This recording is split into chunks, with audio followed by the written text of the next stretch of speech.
यो मुक्तिनाथ हामी चाहिँ मुक्तिनाथको चाहिँ यो 108वटा धारा छ होइन 108वटा धारामा चाहिँ हामीहरू यहाँ चाहिँ अब भक्तजन अनुसारले चाहिँ अब दर्शन गर्ने मुक्तिनाथको त एउटा आफ्नै एउटा पौराणिक कथा छ होइन पानी छोएर चाहिँ मुक्तिनाथको चाहिँ उ गर्नको लागि किनभने यो मान्छेहरू नुहाउँछ यति चिसोमा होइन नुहाएर एउटा के अरे दुःख कष्ट उयोहरू पार हुन्छ भन्ने हिसाबमा अनि मैले पानी छोएँ होइन 108वटा धाराहरू मैले हजुरहरूलाई देखाउँदैछु ओम नमः शिवाय ओम नमः शिवाय भन्नुपर्छ भन्नुहोस् होइन तपाईँहरू उहाँ हेर्नेहरूले पनि यो चाहिँ ग्रहण गर्नुहोस् कि त्यो यो मुक्तिनाथ मन्दिर हेर्नुहोस् यति पौराणिक यसको एक प्रकारको एउटा के भनौँ यसको अब म वर्णन गर्न सक्दैन होइन यो छ भिजिट गर्नैपर्छ होइन घुम्नुहोस् होइन घुम्नुपर्छ त्यही हो अब मुक्तिनाथको म जति दिन सक्छु त्यहाँबाट घुरेर आएर चाहिँ यही बाटो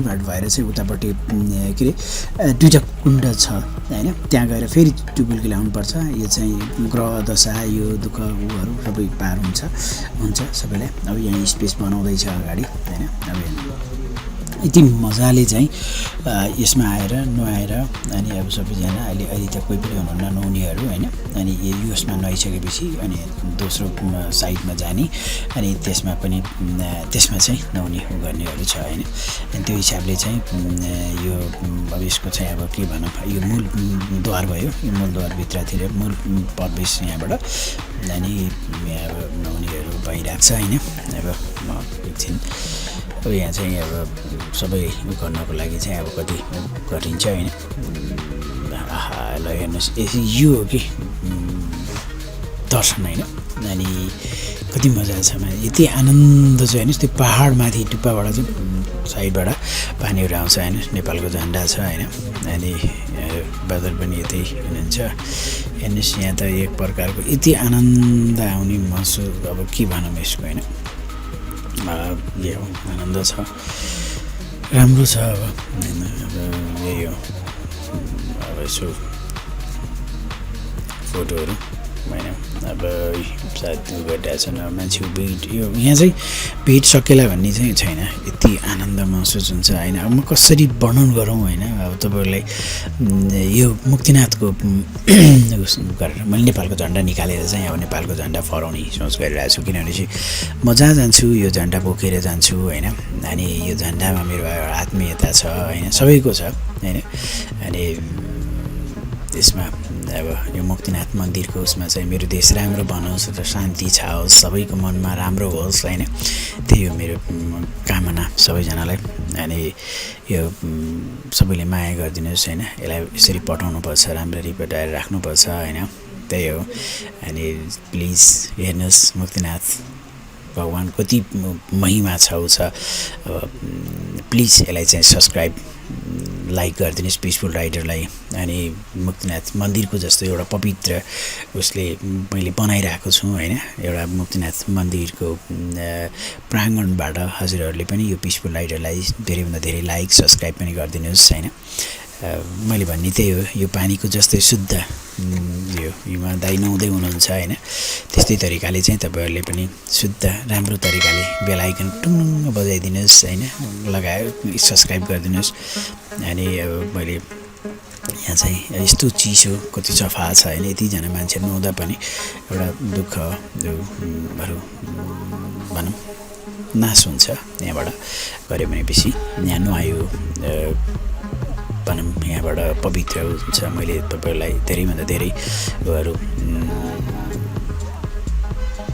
इन्फर्मेसन यसको होइन मान्छेहरू यताउता उयो गर्ने छँदैछ तर यहाँ बसेपछि यति आनन्द हुन्छ यति माथि हाइटमा चाहिँ मान्छेहरू यसरी चिसो पानी नुहाउँछन् सबैजनाले अब मलाई त कस्तो लाग्छ भनेपछि सबभन्दा ठुलो कुरो त मन सफा हुनुपर्छ मन सफा भएपछि चाहिँ मन्दिरमा आएर बस्दा अनि दुःख अरू मान्छेलाई दुःख दिने अरू मान्छेलाई टर्चर दिने यो गर्ने नभएको कुराहरू गर्ने मनमा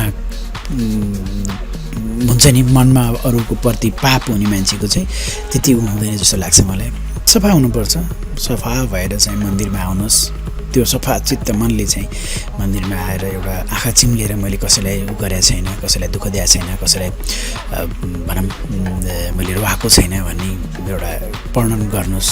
अनि त्यो तरिकाले तपाईँले यो मन्दिरमा आएर गर्नुहोस् त, कति तपाईँको फलो हुन्छ होइन। यो रुख जस्तै आनन्द लिनुहोस्। यत्रो त्यो उसमा कहीँ रुख छैन, यहाँ मन्दिरको छेउमा रुख छ यस्तो होइन। अनि यो पनि तपाईँको खैर भने जस्तो लागिरहेको थियो मलाई, खैरको रूपहरू। अनि त्यो हिसाबले गर्दाखेरि यति पवित्र छ यो पानी। हेर्नुहोस् त्यहाँ मन्दिरबाट गरे पानीहरू यसरी आउँछ यस्तो फोर्सले। अब मलाई चाहिँ राम्रो लाग्यो होइन। यस्तो यो हिमालबाट चिसो उसमा आएको पानीको चाहिँ एक प्रकारको हुन्छ कि शुद्धता हुन्छ त्यस्तो लाग्छ होइन। अनि त्यही हो, यो सिडी भएर हामीहरू यसरी जान्छौँ होइन। अनि यो सिडी चाहिँ तल जहाँ मुक्तिनाथ जहाँबाट गाडी आउने त्यहाँबाट हामी चाहिँ हिँड्दै माथि आएर यो प्रकारले यहाँ चाहिँ आइन्छ होइन। हामीहरू चाहिँ माथितिरबाट आएको, किनभने हाम्रो चाहिँ होटल नजिक थियो, नजिक माथि होटल भएको हुनाले माथि पछाडि साइडबाट, मन्दिरको पछाडि साइडबाट। मलाई त यो ठाउँ छोड्नै मन लागेको छैन, किनभने पवित्र आनन्द छ होइन। आनन्द तरिकाले बस्नु गर्नु मन लागिरहेको छ यहाँ होइन। त्यसले गर्दाखेरि मलाई त यहाँ छोडेर जानै मन छैन, किनभने सबैको इच्छा आकाङ्क्षा हुन्छ नि आउन, यहाँ मन लाग्छ। त्यही भएर मैले तपाईँहरूलाई यो मन्दिरको प्राङ्गणबाट चाहिँ वर्णन गर्छु। प्लिज मुक्तिनाथ मन्दिर लाइक सब्सक्राइब, यो पिसफुल राइडरलाई लाइक सब्सक्राइब गरिदिनुहोस्। तपाईँको माया छ होइन, सब्सक्राइब गरिदिनुहोस्, बेल आइकन बजाइदिनुहोस् यहाँ अगाडि बजाएको जस्तै।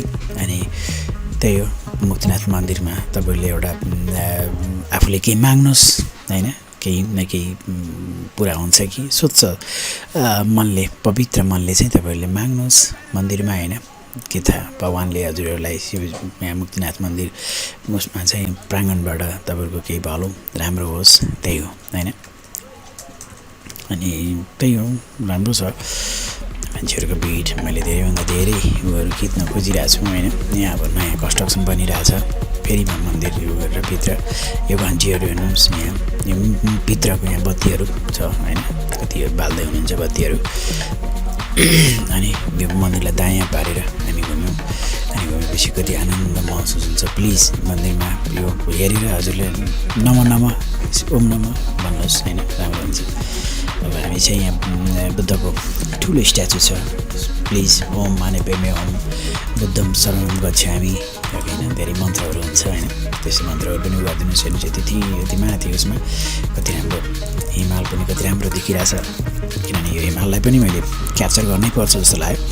अनि त्यो हिसाबले तपाईँहरूलाई यसो हल्का देखाइदिउँ। तलबाट ऊ त्यहाँ एस लेखा छ हेलप्याड, त्योदेखि धेरै तलदेखि हिँडेर आउनुपर्छ सिँढीमा। तर हामी चाहिँ माथि नै होटल भएको हुनाले पानोरामा त्यो।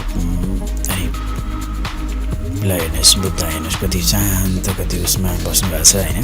प्लिज मुक्तिनाथ मन्दिर दर्शन गरिसकेपछि तपाईँहरूले यसलाई बुद्ध भगवान्लाई पनि तपाईँहरूले भिजिट गर्नुपर्छ। कोही गर्नु भएन भनेपछि प्लिज त्यहीँ नजिकै छ, हेर्नुपर्छ, भिजिट गर्नुपर्छ जस्तो मलाई लाग्छ। हजुरहरू हेर्नुहोस् यो बुद्धमा कति शान्ति छ होइन। शान्ति मनले तपाईँले चाहेको इच्छाएको विभुहरू हुन्छ होइन। यो मन यो चाहिँ राम्रो होस्, त्यही त हो नि। सबैलाई फेरि पनि मलाई हिमाल देखाउन मन लाग्यो। अनि यहाँ तल चाहिँ त्यहाँ दीप बलिरहेको हुन्छ, नेचुरल बत्ती बलिरहेको हुन्छ होइन, त्यो पनि हेर्न सकिन्छ। त्यो तल चाहिँ आएको बेला चाहिँ 3 चिज चाहिँ बुद्ध मुक्तिनाथ मन्दिर बुद्धको भन्ने साइडमा हो।